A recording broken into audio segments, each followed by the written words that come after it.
ഓം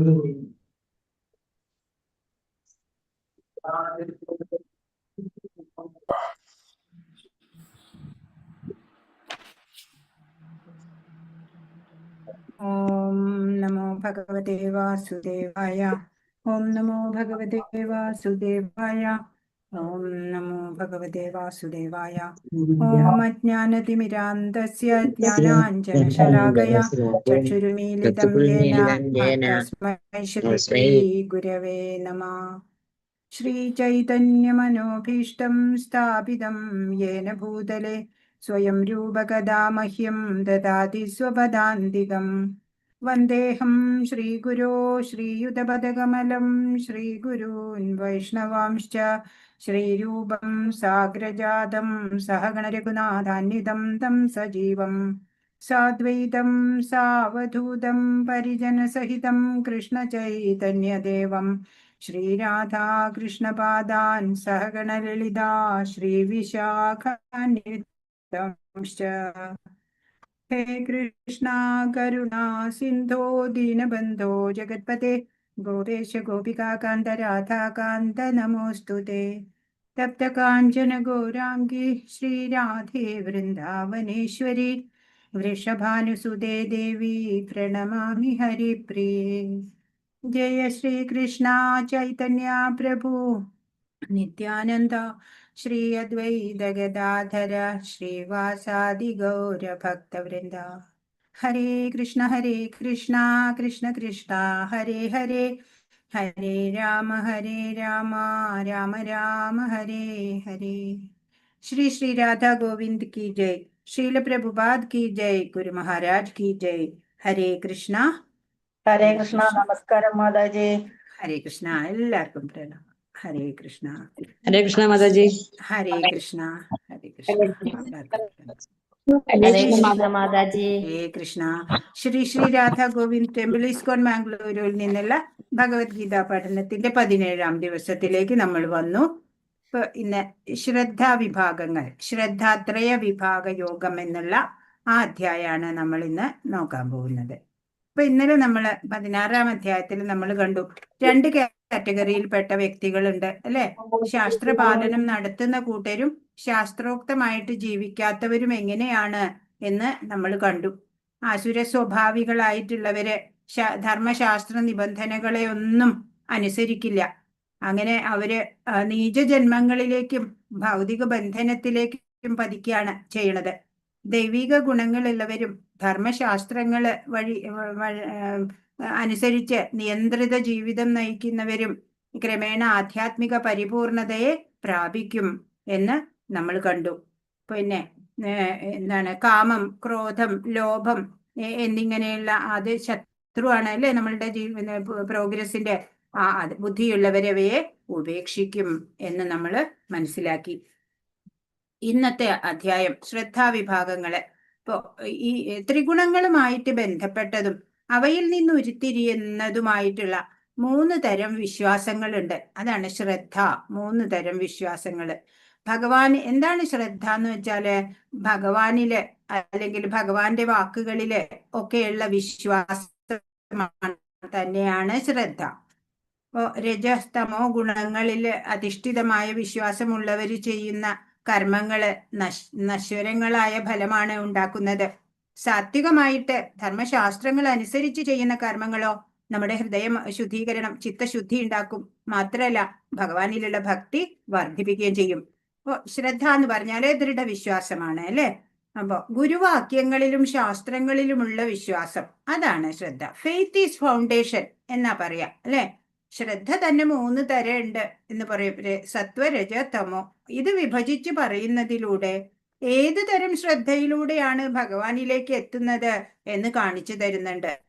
ഇപ്പൊ ഈ ജീവിതം എന്ന് പറയുന്നത് മനുഷ്യ ജീവിതം പരമപദപ്രാപ്തിയിലേക്ക് എത്തണം എന്നുണ്ടെങ്കിൽ സത്യദർശികളുടെ വാക്കായിട്ടുള്ള ആ ശാസ്ത്രത്തെ പ്രമാണമാക്കണം എന്ന് പറഞ്ഞു. ഇപ്പൊ ഒരു ഗുരു വേണം അല്ലെ. പ്രാമാണികനായ ഒരു ആചാര്യൻ ഉണ്ടായിരിക്കണം നമുക്ക്. എന്നാല് ഇങ്ങനെ ഉള്ള കാര്യങ്ങള്, ശാസ്ത്രോക്തമായ സംഗതികളൊക്കെ അറിയാനും അനുസരിക്കാനും എല്ലാരെ കൊണ്ടും സാധ്യമല്ല.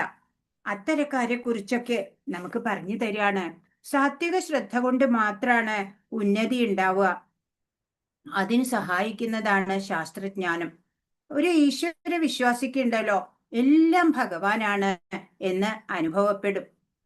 ഭഗവാന് സമർപ്പിതരായ വ്യക്തിക്ക് എപ്പോഴും ഭഗവാന്റെ സംരക്ഷണം ഉണ്ടാവുകയും ചെയ്യും. ഒരു കഥ പറയട്ടെ. ഇപ്പോ ഇൻസിഡന്റ് ആണ് കേട്ടോ, സംഭവമാണ്.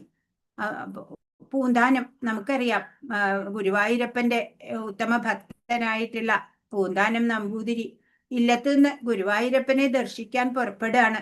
വാകച്ചാർത്ത് തൊഴണം, അതാണ് ഉദ്ദേശം. അപ്പൊ കുറേ ദൂരം അന്നൊക്കെ നടന്നാ വരിക. കയ്യിലൊരു വിളക്കും ഓലക്കുടയും മാത്രം. കുറെ നടന്നു. അങ്ങനെ കുറച്ച് ഇരുട്ടാവാൻ തുടങ്ങി. അപ്പോ കുറച്ച് കൊള്ളക്കാര് മുന്നിൽ വന്നു. വിളക്ക് തട്ടിക്കളഞ്ഞു, കൊട വലിച്ചെറിഞ്ഞു. അങ്ങനെ കയ്യിലുള്ളതൊക്കെ എടുക്കൂ, തരാൻ ആവശ്യപ്പെട്ടു. അപ്പൊ ഭയന്ന് വിറച്ചു പൂന്താനം ഗുരുവായൂരപ്പനെ തന്നെ ഉറക്ക വിളിച്ചു. ഗുരുവായൂർ വിളി കേട്ടു. കുറച്ചു നിമിഷത്തിൽ തന്നെ കോഴിക്കോട് സാമൂതിരിയുടെ മന്ത്രി മങ്ങാട്ടച്ചൻ കുതിരപ്പുറത്ത് അവിടെ എത്തി. കൊള്ളക്കാരോട് എതിരിട്ടു. കുറെ സമയം പൂന്താനം അങ്ങനെ വിറങ്ങലിച്ച് നിന്നുപോയി.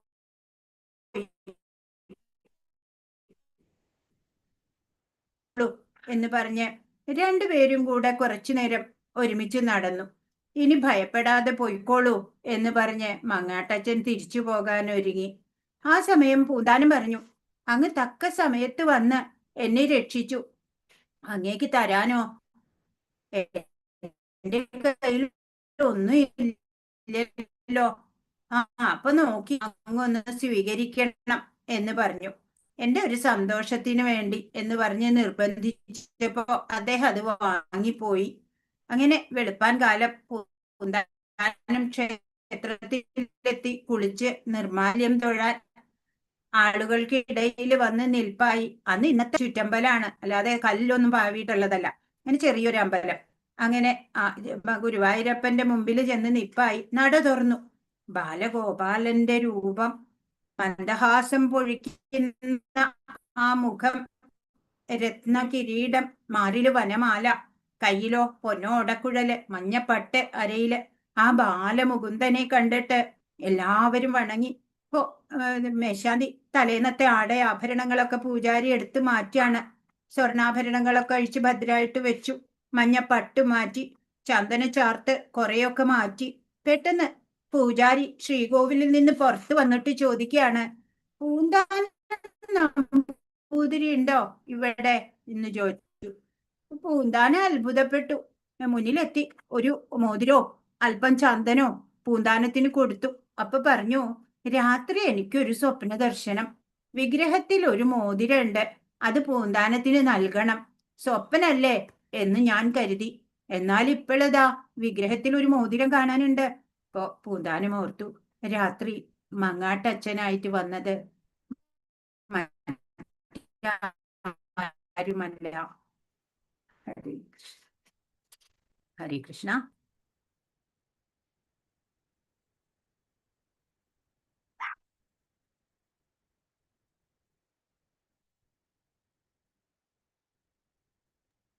നെറ്റ് പോന്നു മാതാജി. എന്താ? നെറ്റ് പോന്നു. കേട്ടില്ല. നെറ്റ് സൗണ്ട് ബ്രേക്ക് ആവുന്നു മാതാജി. ഒന്നും പറഞ്ഞില്ല മാതാജി ഇത്ര പറഞ്ഞത്. നേരം സംസാരിക്കുന്ന ആ മോതിരം സ്റ്റോറി കൊടുത്തതൊന്നും പറഞ്ഞപ്പോഴേ കേട്ടിണ്ടായില്ല. ഉണ്ടായിരുന്നു. ആ കഥ പറയാൻ മാതാജി. മോതിരം അവസാനം കൊടുത്തതൊന്നും കേട്ടില്ല. പിന്നെ രാവിലെ മോതിരം പൂന്താനത്തിന് സ്വപ്നം കണ്ടു, മോതിരം ഒന്ന് കൊടുക്കാൻ പറഞ്ഞു എന്ന് പറയുമ്പോഴാണ് മോതിരമാണെന്നത് മനസ്സിലായത്. അതൊന്നും കേൾക്കണ്ടായില്ല. അതെയോ? കൊറേ ബ്രേക്ക് ആയിരുന്നു. അതെയോ? എന്താന്ന് അറിയില്ല, നെറ്റ് സ്റ്റേബിൾ അല്ലാന്ന് തോന്നണേ.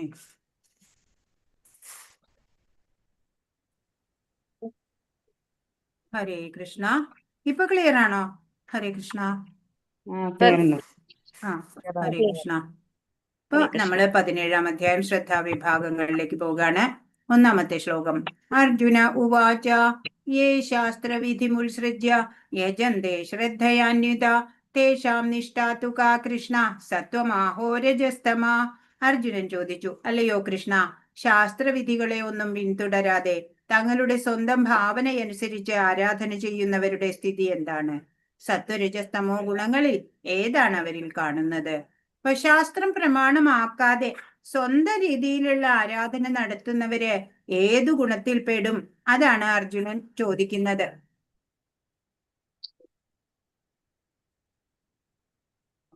ശാസ്ത്രവിധി അനുസരിച്ച് വേണം കർമ്മം ചെയ്യാൻ എന്ന് എപ്പോഴും പറയുന്നുണ്ട് അല്ലെ? അപ്പൊ അത് അർജുനന് അവരുടെ സ്ഥിതി എന്താണ്?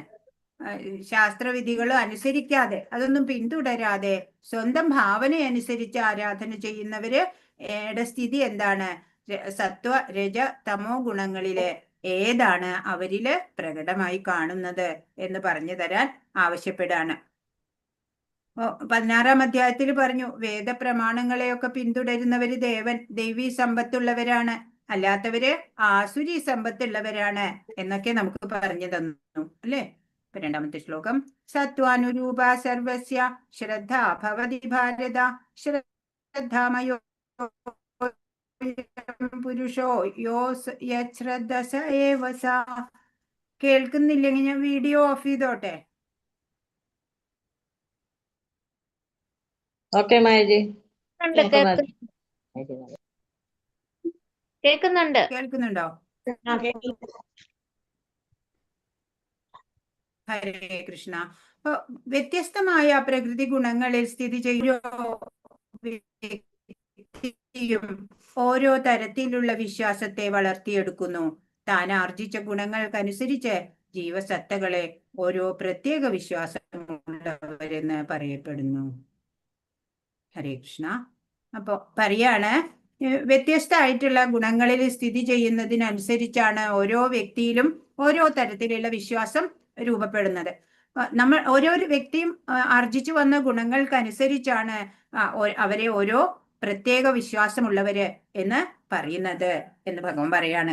അപ്പൊ ശാസ്ത്രോക്ത നിയമങ്ങളും നിബന്ധനകളും അറിഞ്ഞിട്ടും അലസത മൂലം അവയെ അനുസരിക്കാതിരിക്കുന്നത് ഭൗതിക പ്രകൃതിയുടെ ത്രിഗുണങ്ങൾ കൊണ്ടാണ്. ഭൗതിക പ്രകൃതിയുമായിട്ട് ബന്ധപ്പെട്ടിരിക്കുന്നത് കൊണ്ട് ത്രിഗുണ സംസർഗം അനുസരിച്ച് വിവിധ രീതിയിലുള്ള മനോഭാവങ്ങള് ഒരു ജീവാത്മാവിന് ഉണ്ടാവും. ആധ്യാത്മിക ആചാര്യനെ ആശ്രയിച്ച് നമുക്ക് ഉയർന്ന ഗുണത്തിലേക്ക് നമ്മൾ വരണം. ഹരേ കൃഷ്ണ. 4-ാമത്തെ ശ്ലോകം, യേ ജന്തേ സാത്വികാ ബന്ധേവാൻ യക്ഷരക്ഷാംസി രാജസ പ്രേതാൻ ഭൂതഗുണാംശ്ചാന്യേ യജന്തേ താമസാ ജനാ. സാത്വികരായ ജനങ്ങൾ ദേവന്മാരെയും രാജസ സ്വഭാവികൾ അസുരന്മാരെയും തമോ ഗുണപ്രധാനികൾ ഭൂതപ്രേതങ്ങളെയും ആരാധിക്കുന്നു. അപ്പോ ഓരോരുത്തരുടെയും വിശ്വാസം അനുസരിച്ച് ആരാധനകൾ വ്യത്യാസപ്പെട്ടുകൊണ്ടിരിക്കണം അല്ലെ? അപ്പൊ സാത്വികന്മാരായ ജനങ്ങൾ ദേവന്മാരെയാണ് ആരാധിക്കുക. രാജസ സ്വഭാവികളോ അസുരന്മാരെ ആരാധിക്കും. തമോ ഗുണപ്രധാനികളോ ഭൂതപ്രേതങ്ങളെ ആരാധിക്കും. അപ്പോ എന്താ പറയണേ? ഇവിടെ കാണിച്ചിട്ടുണ്ട് അല്ലെ? സാത്വികര് ദേവന്മാരെ ആരാധിക്കും, രാജസ സ്വഭാവികള്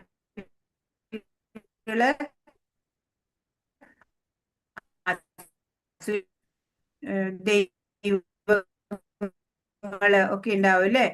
അവരെയൊക്കെ ആരാധിക്കും. അതല്ലെങ്കിൽ പ്രേതാദികള്, അവർ ഓരോ വൃക്ഷത്തിനെയും ഒക്കെ അവിടെ അതിന് ഭൂതമുണ്ട് പ്രേതമുണ്ട് എന്നൊക്കെ പറഞ്ഞ് അതിനെയൊക്കെ ആരാധിക്കും അല്ലെ? അപ്പൊ ഓരോരുത്തരുടെയും ഗുണനിലവാരം അനുസരിച്ചാണ് അവരുടെ ആരാധനകള് വ്യത്യാസപ്പെട്ടുകൊണ്ടിരിക്കുന്നത്. ഒരാളുടെ ആർജിത സ്വഭാവത്തെ ആശ്രയിച്ച് പ്രത്യേക വിശ്വാസം ഉണ്ടാവും. സാത്വികമോ രാജസമോ താമസമോ ആയിട്ട് ഓരോ ജീവനും മൗലികമായിട്ട് ഭഗവാന്റെ അംശം തന്നെയാണ് എന്ന് 15-ാം അധ്യായത്തിൽ നമ്മൾ കണ്ടു അല്ലെ? മമൈവാംശോ ജീവലോകേ ജീവഭൂത സനാതന എന്ന്. അതിനാല് വ്യക്തി മൗലികമായിട്ട് പ്രകൃതി ഗുണങ്ങൾക്ക് അതീതരാണ്. പക്ഷെ പരമപുരുഷന് ഭഗവാനുമായിട്ടുള്ള ബന്ധം മറന്നിട്ട് നമ്മൾ ഭൗതിക പ്രകൃതിയോട് ഇണങ്ങുമ്പോഴാണ് നമ്മൾ ഈ ത്രിഗുണങ്ങളുടെ അധീനതയില് വരുന്നത്. കാമം, ആസക്തി എന്നിവയാൽ പ്രേരിതരായി അഹംഭാവത്തോടുകൂടി സ്വശരീരത്തിലെ ഭൗതിക മൂലകങ്ങളെയും ശരീരത്തിൽ കുടികൊള്ളുന്ന പരമാത്മാവിനെ തന്നെയും ദ്രോഹിച്ചുകൊണ്ട് ശാസ്ത്ര നിർദ്ദിഷ്ടമല്ലാത്ത കഠിന തപസ് അനുഷ്ഠിക്കുന്ന വിഡ്ഢികൾ അസുരന്മാരാണ്. അപ്പൊ അചേതസ എന്നാണ് ഈ ശ്ലോകത്തിൽ പറഞ്ഞത്. അപക്വ ബുദ്ധികളായിട്ടുള്ള സാധാരണ മനസ്ഥിതി ഉള്ളവരൊക്കെ വൈദിക ആജ്ഞകളെയൊക്കെ അനുസരിക്കും. ആസുര സ്വഭാവികളെ അനുസരിക്കില്ല. അധപ്പതനാണ് അവർക്ക്. ചെയ്യരുതാത്തത് ആണ് അവർ ചെയ്യാൻ പാടില്ലാത്തത് അതൊക്കെയാ ചെയ്യുക. ആസുര പ്രവർത്തികളാല് തലയൊക്കെ മണ്ണിൽ കുഴിച്ചിട്ട് ഇട്ട് വെക്കുക, അങ്ങനെയൊക്കെ. ഹരേ കൃഷ്ണ. 7ാമത്തെ ശ്ലോകം. ആഹാരസ്ത്വപി സർവസ്യ ത്രിവിധോ ഭവതി പ്രിയ യജ്ഞസ്തപസ്തഥാ ദാനം തേഷാം ഭേദമിമം ശൃണു. ആഹാര കാര്യങ്ങളില് സത്വഗുണികള്, രജോ ഗുണികള്, തമോ ഗുണികളൊക്കെ എങ്ങനെയാണ് വ്യത്യാസപ്പെട്ടിരിക്കുന്നത് എന്ന് നോക്കണം. മനുഷ്യർക്ക് ഭക്ഷണ വിഷയങ്ങളിൽ പോലും ഇഷ്ടാനിഷ്ടങ്ങൾ ഭൗതിക പ്രകൃതിയുടെ ത്രിഗുണങ്ങൾ അനുസരിച്ചായിരിക്കും. യജ്ഞങ്ങൾ, തപസ്, ദാനം എന്നിവയുടെ കാര്യത്തിലും അങ്ങനെ തന്നെ. ഇവയുടെ വ്യത്യാസങ്ങളെ പറ്റി കേട്ടുകൊള്ളുക. അപ്പൊ ഭഗവാൻ പറയാൻ പോണത് ആഹാരം, യജ്ഞം, തപസ്, ദാനം ഇവയിലൊക്കെ 3 കാറ്റഗറി ആണ് പറയാൻ പോകുന്നത്. ത്രിഗുണങ്ങളുടെ ഏറ്റക്കുറച്ചിൽ അനുസരിച്ച് ഭക്ഷണത്തിന്റെ കാര്യത്തിലും യജ്ഞം, ദാനം, തപസ് എന്നിവയിലും വ്യത്യാസം ഉണ്ടാവും. സത്വരജ തമോ ഗുണങ്ങളിലുള്ള പ്രത്യേകതകള് എന്താണ് എന്ന് നമുക്ക് നോക്കാം. 8ാമത്തെ ശ്ലോകം. ആയുസത്വബലാരോഗ്യ സുഖ പ്രീതി വിവർധന രസ്യ സ്നിഗ്ധ സ്ഥിരാ ഹൃദ്യ ആഹാര സാത്വിക പ്രിയ. ദീർഘായുസ്സും നിലനിൽപ്പിനെ തന്നെ ശുദ്ധീകരിക്കുന്നതും ബലം നൽകുന്നതും ആരോഗ്യത്തെയും സന്തുഷ്ടിയെയും സംതൃപ്തിയെയും വളർത്തുന്നതും രസവത്തും പ്രീതികരവും സ്നിഗ്ധവും ആസ്വാദ്യവുമായ ആഹാരമായിരിക്കും സാത്വിക സ്വഭാവികൾക്ക് ഇഷ്ടം. ഏതാണ് സാത്വിക ആഹാരം? ദീർഘായുസ് നൽകണ സാത്വിക ആഹാരം എന്ന് പറഞ്ഞാൽ fresh fruits, vegetables, milk products അങ്ങനെയൊക്കെ ഉള്ളത്. അപ്പോൾ അതൊക്കെ എന്താണ് ചെയ്യുക? ദീർഘായുസ് നൽകുന്നതായിരിക്കും, നമ്മുടെ നിലനിൽപ്പിനെ ശുദ്ധീകരിക്കുന്നത്, ബലം നൽകുന്നത്, ആരോഗ്യത്തെയും സന്തുഷ്ടിയെയും സംതൃപ്തിയെയും വളർത്തണത്, രസവത്ത്, പ്രീതികരം, സ്നിഗ്ധം, ആസ്വാദ്യം അങ്ങനെയുള്ള ആഹാരം, അതാണ് സാത്വിക ആഹാരം എന്നുള്ളതിൽ പെടുക. സാത്വിക സ്വഭാവികൾക്ക് അങ്ങനെയുള്ള ആഹാരം ഇഷ്ടമുണ്ടാവും അല്ലേ? ഇവിടെ ആഹാരം ഉണ്ടാക്കിയിട്ടുണ്ട് അല്ലേ, നല്ല വിശുദ്ധമായിട്ടുള്ള ഭക്ഷണം ഉണ്ടാക്കിയിട്ടുണ്ട്, ഭഗവാന് സമർപ്പിച്ച് നമ്മൾ കഴിക്കുക. ഇത് ഇസ്കോൺ ഡിവോട്ടീസ് ഒക്കെ അങ്ങനെയാ ചെയ്യുക അല്ലേ? ആഹാരമൊക്കെ ഉണ്ടാക്കി തുളസിയിലേക്ക് വെച്ച് ഭഗവാന് സമർപ്പിക്കും, പിന്നീട് അത് പ്രസാദമായിട്ട് നമ്മൾ ഉപയോഗിക്കും. അങ്ങനെയാണ് ചെയ്യുക. പിന്നെ കയ്പ്, പുളിപ്പ്, ഉപ്പുരസം, കടുത്ത ചൂട്, എരിവ്, വരൾച്ച എന്നിവ കൂടുതലുള്ള ആഹാര പദാർത്ഥങ്ങളെ രാജസ സ്വഭാവികൾ ഇഷ്ടപ്പെടും. ഇത്തരം ഭക്ഷ്യങ്ങൾ ദുഃഖത്തിനും രോഗങ്ങൾക്കും വഴിവെക്കുന്നതാണ്. ഇപ്പൊ രാജസ സ്വഭാവികൾക്ക് എത്തരം ഫുഡാണ് ഇഷ്ടം? കയ്പ്, പുളിപ്പ്, ഉപ്പുരസം, കടുത്ത ചൂട്, എരിവ്, വരൾച്ച, ഒരുപാട് മസാലയൊക്കെ ചേർത്തത് കഴിക്കുമല്ലേ? അങ്ങനത്തെയാണ് രാജസ സ്വഭാവികള് ഇഷ്ടപ്പെടുക. ഇത്തരം ഭക്ഷ്യങ്ങൾ ഇത് കഴിച്ചാല് ദുഃഖം, രോഗമൊക്കെയാണ് അല്ലേ ഉണ്ടാകാൻ പോകുന്നത്. ഒരുപാട് ചൂട് കൂടുതലുള്ളത് അല്ലേ, കത്തുന്ന ഫുഡൊക്കെ കഴിക്കും.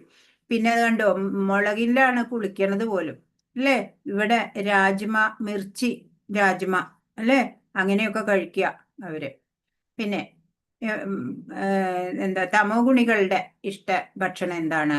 യാതയാമം ഗതരസം പൂരി പര്യുഷിതം ചെയ്ത് ഉച്ചിഷ്ടമഭിജാമേധ്യം ഭോജനം താമസപ്രിയം. 3 മണിക്കൂറിന് മുമ്പ് പാകം ചെയ്തതും സ്വാദ് നഷ്ടപ്പെട്ടതും ദുർഗന്ധമുള്ളതും ഉച്ചിഷ്ടവും തൊടാൻ കൊള്ളാത്തതുമായ ഭക്ഷണങ്ങളെയാണ് താമസ സ്വഭാവികൾ ഇഷ്ടപ്പെടുന്നത്. അപ്പൊ തമോ ഗുണത്തിൽപ്പെട്ടവർക്ക് ഏത് ഫുഡാണ് ഇഷ്ടം ഉണ്ടാവുക? പഴകിയതല്ലേ, പഴകി സ്വാദും ഒക്കെ നശിച്ചു പോയത്, ദുർഗന്ധമുള്ളത്, ഉച്ചിഷ്ടം ഒരാൾ ഭക്ഷിച്ചതിന്റെ ബാക്കി അല്ലെ, തൊടാൻ കൊള്ളാത്തതായിട്ടുള്ള ഭക്ഷണങ്ങള്, അതൊക്കെയാണ് ഒരു താമസ സ്വഭാവി ഇഷ്ടപ്പെടുന്നത്. ഇപ്പൊ ഇവിടെ കേക്കൊക്കെ പഴകിയില്ലേ, ഫംഗസ് വന്ന കേക്കൊക്കെ അവര് കഴിക്കും. ഇപ്പൊ അതുപോലെ അഴുകിയ ഫ്രൂട്ട്സ് ഒക്കെ കഴിക്കും അല്ലെ താമസ സ്വഭാവികള്. ഇപ്പൊ നമ്മൾ ഏറെക്കുറെയൊക്കെ താമസ സ്വഭാവികളാ അല്ലെ? ഒരാഴ്ചത്തേക്കുള്ള സാമ്പാറൊക്കെ വെച്ച് അത് ഫ്രിഡ്ജിൽ കയറ്റി വെക്കും അല്ലെ, എന്നിട്ട് ചൂടാക്കിയിട്ട് കഴിക്കും. ഇവിടെയോ 11. ഇനി യജ്ഞങ്ങള് 3 തരത്തിലുള്ള യജ്ഞങ്ങളെ പറയുന്നു. അഫലാകാംക്ഷിഭിർ യജ്ഞോ വിധിദിഷ്ടോ യജ്യതേ യഷ്ടവ്യമേ വേദിമന സമാധായ സാത്വിക. യജ്ഞങ്ങളിൽ വെച്ച് ഫലോദ്ദേശമില്ലാതെയും സശ്രദ്ധമായും വേദവിധി പ്രകാരം കർത്തവ്യത്തോടെ അനുഷ്ഠിക്കപ്പെടുന്ന യജ്ഞമത്രേ സാത്വികം. സാത്വിക യജ്ഞം എങ്ങനെയാണ് എന്നാണ് ഇവിടെ പറയണത്. ഫലോദ്ദേശം ഇല്ലാതെ യജ്ഞം ചെയ്യാം. സശ്രദ്ധമായിട്ട് ശ്രദ്ധയോടെ ചെയ്യുക, വേദവിധി പ്രകാരം ചെയ്യുക, കർത്തവ്യബോധത്തോടെ ചെയ്യുക. അങ്ങനെ അനുഷ്ഠിക്കപ്പെടുന്ന യജ്ഞമാണ് സാത്വിക യജ്ഞം.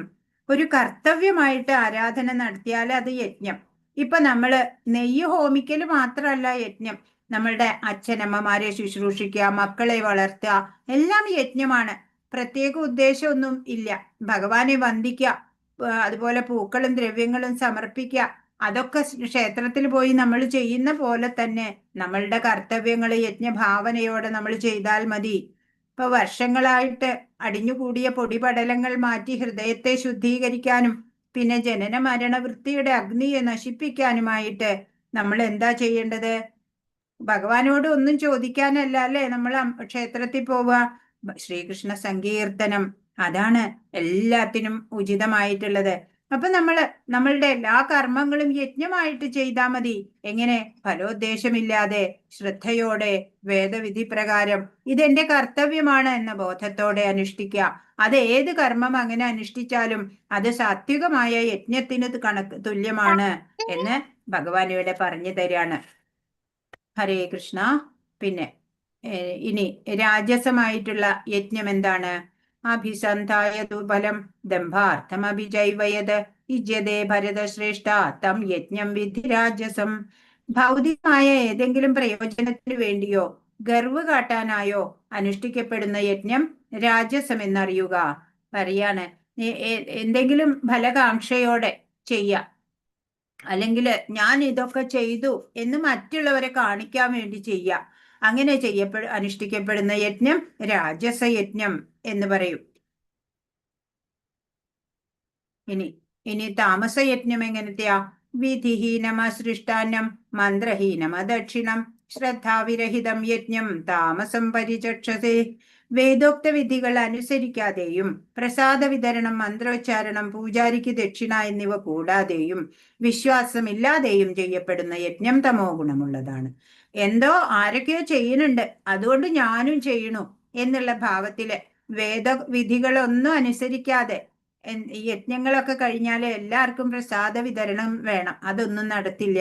മന്ത്രോച്ചാരണം ഉണ്ടാവില്ല, പൂജാരിക്ക് ദക്ഷിണ കൊടുക്കുന്നുണ്ടാവില്ല. അങ്ങനെയൊക്കെ വിശ്വാസമില്ലാതെ എന്തിനോ വേണ്ടി ചെയ്യുക അല്ലെ? അങ്ങനെ ചെയ്യുന്നത് തമോ ഗുണത്തിൽപ്പെട്ട യജ്ഞമാണ്. 14. ഇനി തപസ്സിനെ പറ്റിയിട്ടാണ് പറയണത്. ദേവദ്വിജ ഗുരുപ്രാജ്ഞ പൂജനം ശൗചമാർജവം ബ്രഹ്മചര്യമഹിംസ ച ശാരീരം തപ ഉച്യതേ. ശരീരം കൊണ്ടുള്ള തപസ് എങ്ങനെയാണ് എന്നാണ് പറയണത്.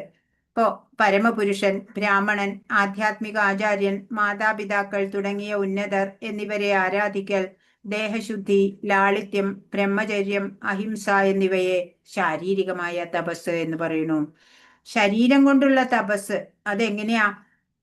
ഇപ്പോ നമ്മള് മുതിർന്നവര്, ഗുരു തുല്യരായവര്, പൂജനീയരായവര് എന്നിവരെയൊക്കെ ആരാധിക്കുക, ദേഹശുദ്ധി വരുത്തുക, ലാളിത്യം ഉണ്ടാവുക, ബ്രഹ്മചര്യം പാലിക്കുക, അഹിംസ ഉണ്ടാവുക, അങ്ങനെയൊക്കെ ചെയ്യുന്നവര് അവര് ശാരീരികമായിട്ട് തപസ് ചെയ്യുന്നവര് തന്നെയാണ്. ശാരീരികമായ തപസ്സാണത്. ഇപ്പൊ ജീവിതം പൂർണ്ണവും സഫലവുമാക്കുന്നതിന് 3 മാർഗങ്ങളാണ് ഉള്ളത്. ശരീരം, വാക്ക്, മനസ്സ്, 3 അവളുടെ ശുദ്ധിയാണ് നമ്മളെ സഫലതയിൽ എത്തിക്കുന്നത്. അപ്പൊ അതാണ് ഇവിടെ പറയുന്നത്. നമ്മുടെ പെരുമാറ്റത്തിൽ ലാളിത്യം ഉണ്ടാവണം, ബ്രഹ്മചര്യം ഉണ്ടാവണം, ബാഹ്യ ആഭ്യന്തര ശുചിത്വം വേണം, മുതിർന്നവരെ ബഹുമാനം ഉണ്ടാവണം. അപ്പോൾ ഇത് പ്രത്യേകമായിട്ട് നമ്മൾ ശ്രദ്ധിക്കേണ്ട കാര്യമാണ്. ഇപ്പോൾ ശരീരം, വാക്ക്, മനസ്സ്, ഈ 3 പരിശുദ്ധി ആയിട്ട് കാത്തു വെക്കണം നമ്മള്. BMW എന്നാ പറയാ, കാറല്ല. ബോഡി, മൈൻഡ്, വേർഡ്സ്, ഇത് 3 നമ്മുടെ പ്യുവർ ആവണം. BMW, അപ്പോഴാണ് നമ്മൾക്ക് സഫലത ഉണ്ടാവുക.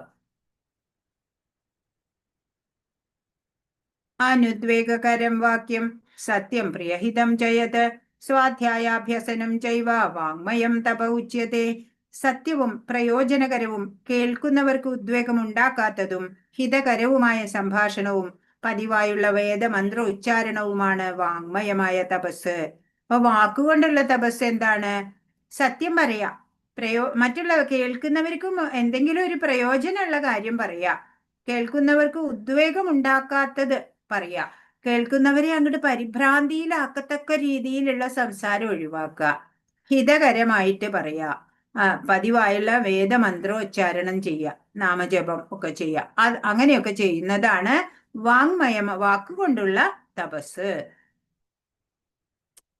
ഇനി മനഃപ്രസാദ സൗമ്യത്വം മൗനമാത്മവിനിഗ്രഹ ഭാവസംശുദ്ധിരിത്യേതത് തപോ മാനസമുച്യതേ. സംതൃപ്തി, സൗമ്യത, മൗനം, ആത്മസംയമനം, സ്വഭാവശുദ്ധി എന്നിവ മാനസികമായ തപസ്സിൽ പെടുന്നു. മനസ്സുകൊണ്ടുള്ള തപസ് എന്ന് പറഞ്ഞാൽ എന്താണ്? സംതൃപ്തി ഉണ്ടാവുക, എപ്പോഴും കിട്ടുന്നതിൽ തൃപ്തി, സൗമ്യഭാവം ഉണ്ടാവുക, മൗനം എന്ന് പറഞ്ഞാൽ ഭഗവാനെ കുറിച്ച് സംസാരിക്കുക, മറ്റുള്ള ജൽപ്പനങ്ങളൊന്നും വേണ്ട. ആത്മസംയമനം എന്ന് പറഞ്ഞാൽ എല്ലാത്തിനെയും സമഭാവനയോടെ കാണാൻ ശ്രമിക്കുക. സ്വഭാവശുദ്ധി എന്നിവ മാനസികമായ തപസ്സിൽ പെടുന്നു. ഇപ്പോൾ നമ്മൾ മറ്റുള്ളവർക്ക് വെറുപ്പുണ്ടാക്കണ തരത്തിൽ സംസാരിക്കരുത് എന്ന് പറഞ്ഞു അല്ലെ. ആദ്യം ശരീരത്തിന്റെ തപസ് പറഞ്ഞു, പിന്നെ വാക്കിന്റെ തപസ്, ഇപ്പൊ പറയണത് മാനസിക തപസ്സിനെ കുറിച്ച് അല്ലെ. അപ്പോ മനസ്സിന്റെ തപസ് എന്ന് പറഞ്ഞാൽ സന്തോഷവാനും സൗമ്യനുമായിട്ട് എപ്പോഴും ഇരിക്കാൻ പറ്റുക, കൂളായിട്ട്. ഇന്ദ്രിയ ഭോഗങ്ങളിലൊക്കെ വിരക്തി ഉണ്ടാവുക. അന്യർക്ക് നന്മ ചെയ്യേണ്ടതിനെ പറ്റി എപ്പോഴും ചിന്തിക്കാൻ മനസ്സിനെ പ്രേരിപ്പിക്കാം. പുരാണ കഥകളിൽ നിന്ന് പോലും ജ്ഞാനം നമുക്ക് ഉൾക്കൊണ്ട് പരിശുദ്ധി നേടാൻ പറ്റും. മനസ്സുകൊണ്ട് പോലും ഒരാളെ കുറിച്ച് ദോഷം നമ്മൾ ചിന്തിക്കരുത്. അങ്ങനെ നന്മ ചിന്തിക്കാൻ മനസ്സിനെ പ്രേരിപ്പിക്കുക. അതാണ് മാനസികമായിട്ടുള്ള തപസ് എന്ന് പറയുന്നത്. ഇപ്പൊ ഇവിടുത്തെ ഒരു പിക്ചർ, ഇതൊരു കഥാസന്ദർഭമാണ് ശ്രീമദ് ഭാഗവതത്തിലെ. അവിടെ ഈ ശ്രീശുക ബ്രഹ്മർഷിയാണ് ഇവിടെ കാണുന്ന 16 വയസ്സുള്ള ആ ദിഗംബരനായിട്ടുള്ള ആ സന്യാസി രൂപത്തിലെ ആത്മജ്ഞാനിയായിട്ട് നമ്മൾ പഠിച്ചു അല്ലെ. വാടിക, ഈ ശ്രീശുക ബ്രഹ്മർഷിയുടെ അമ്മ, അതായത് വ്യാസ മഹർഷിയുടെ ഭാര്യയായിട്ടുള്ള വാടിക 16 വർഷം ആ ഗർഭത്തിൽ ഈ കുഞ്ഞു കടന്നു അല്ലെ. മായ ബാധിക്കും, അതിനാലെ പുറത്തു വരാൻ കൂട്ടാക്കിയില്ല. പിന്നെ ഭഗവാൻ നേരിട്ട് വന്ന് പറഞ്ഞു, ഇല്ല മായ ബാധിക്കില്ല, പുറത്ത് വന്നോളൂ എന്ന്. അങ്ങനെ ജനിച്ച ഉടനെ ആ വീട് വിട്ട് ഇറങ്ങുകയാണ് ഈ 16 വയസ്സായ ഈ ആത്മജ്ഞാനിയായിട്ടുള്ള ശ്രീശുകൻ.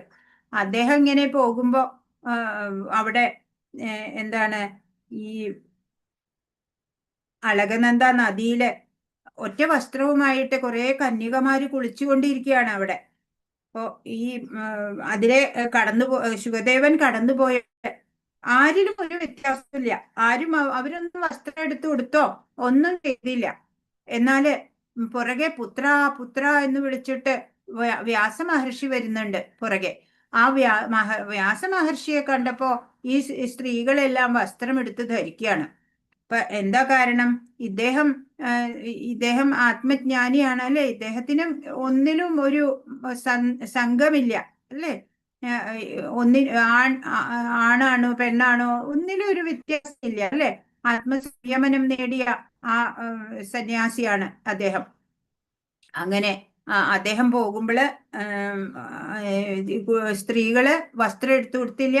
പിതാവായിട്ടുള്ള വ്യാസദേവര് പോകുമ്പോള് വസ്ത്രം എടുത്തു കൊടുത്തു. ഈ ശ്രീശുക ബ്രഹ്മർഷിയുടെ ചരിത്രം പറയുകയാണെന്നുണ്ടെങ്കിൽ രാധാറാണിക്ക് 2 തത്തകൾ ഉണ്ടായിരുന്നു, ശാരി ശുകം എന്ന 2 തത്തകള്. വൃന്ദാവനത്തില് എന്നും ഭഗവാന്റെ, നമുക്കറിയാം അല്ലെ, ഗോലോക വൃന്ദാവനത്തില് നിത്യലീലകളാണ് അവിടെ രാധാകൃഷ്ണന്മാരുടെ നടക്കുന്നത്. ഇപ്പൊ വൃന്ദാവനത്തിലെ ഏറ്റവും നല്ല ഉദ്യാനം കൃഷ്ണനും രാധയ്ക്കും കളിയാടാനായിട്ട് ഏതെന്ന് സെലക്ട് ചെയ്ത് കൊടുക്കുന്നത് ഈ തത്തകളാ. അവര് പറയും, ഇതാണ് ഇന്ന് നിറയെ പൂക്കളും നിറയെ നല്ല സ്വാദിഷ്ടമായ ഫലങ്ങളും ഒക്കെയുള്ള ഉപവനം, ഇന്ന് ഇതാണ്. ഇന്ന് അവിടെ രാധാകൃഷ്ണന്മാർക്ക് കളിയാടാനായിട്ട് നികുഞ്ചമുണ്ടാക്കാം എന്ന് സഖിമാരോട് ചെന്ന് പറയും. സഖിമാര് അതൊക്കെ ചെന്ന് അലങ്കരിക്കും. അങ്ങനെ അവരത് രാധാകൃഷ്ണന്മാരുടെ നിത്യ ലീല അവിടെ നടക്കുക അന്ന്. അങ്ങനെ രാധാറാണി അനുഗ്രഹിക്കുകയാണ്. എവിടെ ഭാഗവതം കേട്ടാലും പാരായണം ചെയ്യുമ്പോൾ അവിടെയൊക്കെ നിനക്ക് അവിടെയൊക്കെ പോകാനുള്ള ഭാഗ്യം ഉണ്ടാവട്ടെ എന്ന്. അങ്ങനെ രാധാകൃഷ്ണന്മാര് ഭൂമിയിൽ വന്നു. ഭൂമിയിൽ വന്ന വേളയില് ഈ ഈ ശുഗം എന്നുള്ള തത്തയും വന്നു. അങ്ങനെ എവിടെ ഭാഗവതം കേൾക്കണേ എന്നങ്ങനെ അന്വേഷിച്ച് നടന്നപ്പോ എന്താ കണ്ടത്? കൈലാസത്തില് ശിവൻ പാർവതി ദേവിക്ക് ഭാഗവതം പറഞ്ഞു കൊടുക്കണത് കണ്ടു. അതിന്റെ അടുത്ത് ചെന്നിരുന്നു. ഇപ്പൊ പരമശിവൻ കഥ പറയുമ്പോഴ് പാർവതി ദേവി ഇങ്ങനെ മൂളി കേൾക്കുന്നുണ്ട്. കുറെ കഴിഞ്ഞപ്പോഴോ പാർവതി ദേവി ഉറങ്ങിപ്പോയി. അതറിഞ്ഞിട്ട് ഇനി പരമശിവൻ കഥ നിർത്തി പോയാലോ എന്ന് കരുതിയിട്ട് ശുഗൻ മൂളാൻ തുടങ്ങി. അപ്പൊ കുറെ കഴിഞ്ഞപ്പോ ശിവന് മനസ്സിലായി പാർവതി ദേവി അല്ല മൂളണത്, ഈ തത്തയെ കൊല്ലാന്ന് പറഞ്ഞിട്ട് പുറകെ ഓടി. അപ്പൊ തത്ത പറന്നിട്ട് ബദ്രീനാഥിലെത്തി. അവിടെ വ്യാസദേവനും പത്നിയായിട്ടുള്ള വാടികയ്ക്ക് ഭാഗവതം പറഞ്ഞു കൊടുത്തോണ്ടിരിക്കുക. അത് കേട്ട് അത്ഭുതത്തോടെ അല്പം തുറന്നു വെച്ച വായുമായിട്ട് ഇരിക്കുന്ന ദേവിയുടെ വായിലേക്ക് ശുഗൻ കയറി വയറ്റിലെത്തി. അപ്പൊ ശിവൻ അന്വേഷിച്ചപ്പോഴേക്കും അവിടെ എത്തി. വന്നപ്പോൾ വ്യാസൻ പറഞ്ഞു, ഭാഗവതം പറയുന്നവർക്ക് കോപം പാടില്ല എന്ന് പറഞ്ഞു. അങ്ങനെ തിരിച്ചുപോയി. ശുഗൻ 16 വർഷം ആ ഗർഭത്തിൽ കിടന്നു. അങ്ങനെയാണ് പിന്നെ അതാണ് ശുഗബ്രഹ്മർഷിയുടെ കഥ. ഹരേ കൃഷ്ണ. 17 ശ്രദ്ധയാ പരയാ തപ്തം തപസ്ത്രിവിധം നരൈ അഫലാകാംക്ഷിഭിർയുക്തൈ സാത്വികം പരിചക്ഷതേ. അപ്പോ ഈ 3 വിധം തപസ് പറഞ്ഞു. നമ്മള് BMW പറഞ്ഞു അല്ലെ, ബോഡി മൈൻഡ് വേർഡ്സ്, BMW. ഈ 3ഉം ആധ്യാത്മിക വിശ്വാസത്തോടെയും ഭൗതിക നേട്ടങ്ങൾ ആഗ്രഹിക്കാതെയും ഭഗവാന് വേണ്ടി മാത്രം അനുഷ്ഠിച്ചു പോന്നാൽ അത് സാത്വികമാവും. ഈ തപസ്സൊക്കെ ഈ 3 BMW എങ്ങനെയാണ് അത് സാത്വിക തപസ്സാവണത്? ഏതു വിധം ചെയ്യണത്? ആധ്യാത്മിക വിശ്വാസത്തോടെ ചെയ്യണം, ഭൗതിക നേട്ടങ്ങൾ ആഗ്രഹിക്കാതെ ചെയ്യണം, ഭഗവാന് വേണ്ടി മാത്രം അനുഷ്ഠിക്കണം. അങ്ങനെയാണെന്നുണ്ടെങ്കിൽ അതിനെ സാത്വിക തപസ് എന്ന് പറയാം. ഭൗതിക നേട്ടം ആഗ്രഹിക്കാതെ ആധ്യാത്മിക വിശ്വാസത്തോടെ ശരീരം, വാക്ക്, മനസ്സ് ഇവയിൽ സാത്വികത വളർത്തി പരമപുരുഷന് വേണ്ടി കർമ്മം ചെയ്യുക, അതാണ് സാത്വിക തപസ്. ഇപ്പൊ ഇവിടെ പുണ്യക്ഷേത്രങ്ങളിലൊക്കെ പോകാം അല്ലെ, തീർത്ഥാടനം, ധാമത്തിൽ പോകല്, അതുപോലെ ഗംഗാ പരിക്രമ, അതുപോലെ ഗോവർദ്ധന പരിക്രമ അല്ലെ, പാദം കൊണ്ടുള്ള സേവയാണ് ഇതൊക്കെ ഇവിടെ കാണിച്ചിട്ടുള്ളത്. 18 സത്കാരമാന പൂജാർത്ഥം തപോദംഭേന ചൈവയത് ക്രിയതേ തദിഹ പ്രോക്തം രാജസം ജലമധ്രുവം. ബഹുമതിയും ആരാധനയും നേടാനോ അഹങ്കാരം കൊണ്ടോ ചെയ്യപ്പെടുന്ന തപസ് രാജസമാണ്, ക്ഷണികവും അനിശ്ചിതവുമാണത്. അപ്പോ 3 തപസ് BMW എങ്ങനെ ചെയ്യുമ്പോ അത് രാജസമാവണു? ബഹുമതി കിട്ടും എന്ന് കരുതി, അതല്ലെങ്കിൽ ആരാധനയ്ക്ക് നേടാൻ അഹങ്കാരം കൊണ്ട് ചെയ്യുക, അങ്ങനെയൊക്കെയുള്ള തപസ് രാജസാണ്. മറ്റുള്ളവരെ ആകർഷിച്ചിട്ട് അവരുടെ ആദരവും സഹായവും നേടാനായിട്ട് തപോവ്രതങ്ങൾ അനുഷ്ഠിക്കുന്നത് രാജസമാണ്. ഇതിന്റെ ഫലങ്ങളും ക്ഷണികങ്ങളായിരിക്കും അല്ലെ, പേരിനും പ്രശസ്തിക്കും വേണ്ടിയൊക്കെയാ അവര് അങ്ങനെ ചെയ്യുന്നത്. 19ാമത്തെ ശ്ലോകം. മൂഢഗ്രാഹേണാത്മനോ യത് പീഡയാ ക്രിയതേ തപ പരസ്യോത്സാദനാർത്ഥം വാ തത്താമസമുദാഹൃതം. മൂഢബുദ്ധി മൂലം സ്വയം പീഡനം അനുഭവിച്ചോ അന്യരെ പരിക്കേൽപ്പിക്കാനോ നശിപ്പിക്കാനോ ഉദ്ദേശിച്ചോ ചെയ്യപ്പെടുന്ന തപസ് തമോ ഗുണപ്രധാനം. അപ്പൊ തമോ ഗുണത്തിലുള്ള തപസ് എന്താണ്? മൂഢരാണ്, അറിവ് വെച്ചല്ല ചെയ്യണത്, സ്വയം പീഡനം അനുഭവിക്കും. ഇവിടെ ഈ തപസ്യ ചെയ്യുക അല്ലെ, 10,000 കണക്കിന് വർഷങ്ങളൊക്കെ തപസ്യ ചെയ്യും, ഒറ്റ ആഹാരം പോലും കഴിക്കാതെ, അന്യരെ പരിക്കേൽപ്പിക്കാൻ. എന്തിനു വേണ്ടിയാ ഈ അസുരന്മാരൊക്കെ തപസ് ചെയ്യണത്? മറ്റുള്ളവരെ നശിപ്പിക്കാനുള്ള ഓരോ വരങ്ങൾക്ക് വേണ്ടിയിട്ട് അല്ലെ. അങ്ങനെ ഉദ്ദേശിച്ച് ചെയ്യപ്പെടുന്ന തപസ് തമോ ഗുണപ്രധാനമാണ്. ഹിരണ്യകശിപു 1,00,000 വർഷം തപസ് ചെയ്ത് ശക്തി നേടി എന്നാ പറയണേ. പക്ഷേ ഭഗവാന് ഹിരണ്യകശിപുവിനെ വധിക്കാൻ 1 സെക്കൻഡ് വേണ്ടി വന്നുള്ളൂ അല്ലെ. ഇപ്പൊ രാവണനാണെങ്കിലോ ശിവനെ തപസ് ചെയ്ത് പ്രീതിപ്പെടുത്തി. ശിവൻ തന്നെ ഹനുമാനായി രാവണനെ നിഗ്രഹിക്കാൻ പ്രധാനിയായി അല്ലെ. ഇപ്പൊ അസുരന്മാര് അനശ്വരത നേടാനും ദേവന്മാരെ ഹിംസിക്കാനും വേണ്ടി കഠിന തപസ് അനുഷ്ഠിക്കും. അന്യരെ നശിപ്പിക്കാനുള്ള തപസ്, അതൊക്കെ തമോ ഗുണപ്രധാനമാണ്. ഇനി ദാനങ്ങളുടെ കാര്യത്തില് 3 കാറ്റഗറിയിൽ പറയാണ്. ദാതവ്യമിതി യദ്ദാനം ദീയതേനുപകാരിണേ ദേശേ കാലേ ച പാത്രേ ച തദ്ദാനം സാത്വികം സ്മൃതം. കർത്തവ്യമെന്ന ബോധത്തോടെയും പ്രതിഫല ഇച്ഛ കൂടാതെയും ഉചിതമായ സ്ഥലത്തു വെച്ച് വേണ്ടുന്ന കാലത്ത് അർഹിക്കുന്ന വ്യക്തിക്ക് ചെയ്യപ്പെടുന്ന ദാനം സാത്വികമാണ്. ഇപ്പൊ എന്തു വേണം? ദാനം നൽകുന്നതിന് വേണ്ട പാരമീറ്റേഴ്സ് ആണ് ഇവിടെ പറയണത്. ആധ്യാത്മിക കർമ്മങ്ങളിൽ ഏർപ്പെടുന്നവർക്ക് അവർക്ക് വേണ്ടി ദാനം നൽകുക, വൈദിക നിർദ്ദേശാനുസരണം ആത്മീയ ഉത്കർഷത്തിനുതകുന്ന ദാനങ്ങൾ ചെയ്യുക, അതൊക്കെ സാത്വികമാവും.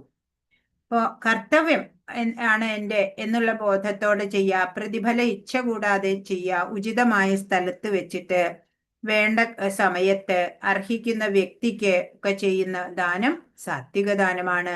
ഇവിടെ നോക്കൂ, ഇവരൊക്കെ എത്രയോ ഹൈലി എഡ്യൂക്കേറ്റഡ് ആൾക്കാരാണ്. എല്ലാം ഉപേക്ഷിച്ച് സന്യാസ ജീവിതം തിരഞ്ഞെടുത്ത് ഭഗവത് സേവനം ചെയ്യുക. ഇവിടെ ബുക്ക് ഡിസ്ട്രിബ്യൂഷൻ ഒക്കെയാണ് നടത്തുന്നത്. വെയിൽ കൊണ്ട് വെയിലത്ത് നിന്ന് പ്രഭുപാദിന്റെ ബുക്സ് ഒക്കെ എല്ലാവരിലും എത്തിക്കാനുള്ള ആ ശ്രമം നടത്തിക്കൊണ്ടിരിക്കുകയാണ് അവര്. ഹരേ കൃഷ്ണ. ഇവിടെ കാണിച്ചിരിക്കുന്ന പിക്ചർ ശ്രീകൃഷ്ണ ജന്മ ഉത്സവമാണ്. ശ്രീകൃഷ്ണൻ ജനിച്ചു അല്ലെ, അവിടെ ഗോകുലത്തില് ജനിച്ചത് മധുരയിലാ, ജയിലില്. അവിടെ നിന്ന് അന്ന് തന്നെ ഗോകുലത്തിലേക്ക് മാറ്റപ്പെട്ടു. പക്ഷെ അത് ആർക്കും അറിഞ്ഞുകൂടാ അല്ലെ. നന്ദഗോപരും യശോദാമ്മയും വിചാരിച്ചു അവരുടെ കുഞ്ഞ് എന്ന് പറഞ്ഞ് കുഞ്ഞുണ്ടായ സന്തോഷം ആഘോഷിക്കുകയാണ് അവിടെ നന്ദഗോപരും യശോദാമ്മയും. ഈ ശ്രീകൃഷ്ണ ജന്മോത്സവത്തിന് അവിടെ എല്ലാവരും കുഞ്ഞ് ജനിച്ചതറിഞ്ഞിട്ട് ഓടി വരികയാണ്.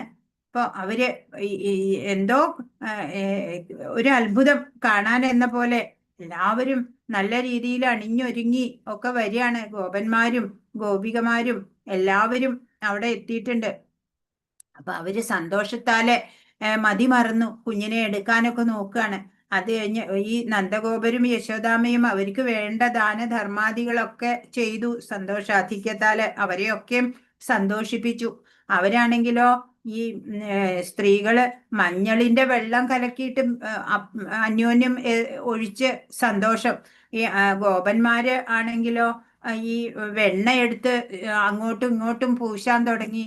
അങ്ങനെ എല്ലാവരും വളരെ ആമോദത്തിൽ കഴിയുന്ന ആ വേളയാണ് ഇവിടെ കാണിച്ചിരിക്കുന്നത്. ഈ ശ്രീകൃഷ്ണ ജന്മോത്സവമാണ്. 21 യത്തു പ്രത്യുപകാരാർത്ഥം ഫലമുദ്ദിശ്യ വാ പുന ദീയതേ ച പരിക്ലിഷ്ടം തദ്ദാനം രാജസംസ്മൃതം. ഏതെങ്കിലും ഫലം ഉദ്ദേശിച്ചുകൊണ്ടോ പ്രത്യുപകാരം പ്രതീക്ഷിച്ചോ പൂർണ്ണ സമ്മതമില്ലാതെയോ നൽകപ്പെടുന്ന ദാനം രാജസമാണ്. ഇപ്പൊ എന്തെങ്കിലും പേരോ പ്രശസ്തിയോ ഒക്കെ ആഗ്രഹിച്ചിട്ട് അങ്ങനെ പ്രത്യുപകാരം കിട്ടും എന്നൊക്കെ പ്രതീക്ഷിച്ച് ചെയ്യണ ദാനം രാജസമാണ്. ഇപ്പൊ ഇവിടെ നോക്കൂ, എന്തെങ്കിലും ഒരു ചെറിയ സംഗതി കൊടുക്കും അല്ലെ, എന്നിട്ട് അത് പിന്നെ ഫോട്ടോ എടുത്തിട്ട് സോഷ്യൽ മീഡിയയിലൊക്കെ പോസ്റ്റ് ചെയ്യും അല്ലെ, പേരും പ്രശസ്തിക്ക് വേണ്ടിയിട്ട്.